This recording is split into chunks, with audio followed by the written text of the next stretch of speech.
Ito yung binili ko sa Ivy Clinic na Ivy White Tomato Extract. Ayan, anti-aging siya, even skin tone, sunscreen, and skin whitening. Ito yung loob niya. Yan, 30 tablets siya guys. Good for 1 month. And ayan siya. Ivy White Tomato.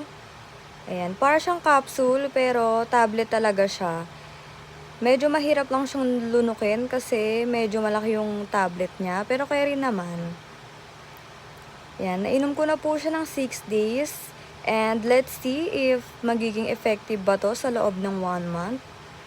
Ang price pala nito guys ay 4,950. Let's see kung sulit ba itong Ivy White Tomato. Thank you!